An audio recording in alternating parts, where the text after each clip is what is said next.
Manager সাহেব, গাড়ি যে নষ্ট হয়েছে, গাড়ি গ্যারেজ থেকে ঠিক করতে আর কয়দিন সময় লাগবে?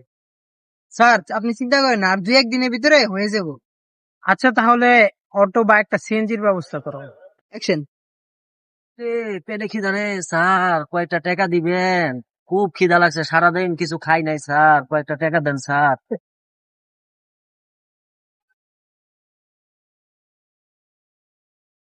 আচ্ছা, স্যার স্যার কি করেন? এইগুলো প্রতিদিনের নাটক, আপনি বিশ্বাস করেন এগুলারে? এরকম দেখবেন হাজার হাজার দিনে আইব। এই 200 টাকা দেবেন নাই স্যার, 10-5 টাকা দিলে হইব। আর 5 দিস। আরে না, থাক, দিয়ে দাও। আরে স্যার আপনি এত দিল দরিয়া হইলে হইব? হ্যাঁ, থাক, সমস্যা নেই।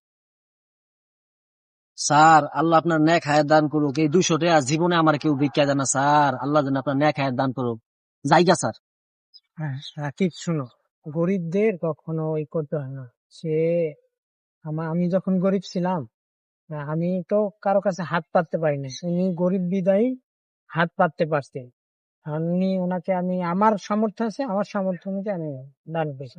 তোমার যতটুকু সামর্থ্য আছে তুমি ততটুকু দান করবে। স্যার তবে আমি কোনো তো সময় বাধা দিবা না। স্যার আমি তো, আপনি ভুল বুঝছেন আমারে স্যার, আমি তো গরিবের খারাপ করিনি, কিন্তু এই তো ব্যবসা স্যার। হাত ব্যবসা, ওনার ব্যবসা ওনার কাছে, আর আমার দান আমার কাছে। ঠিক আছে বুঝতে পারছো? ঠিক আছে। জি আচ্ছা। জি জি জি।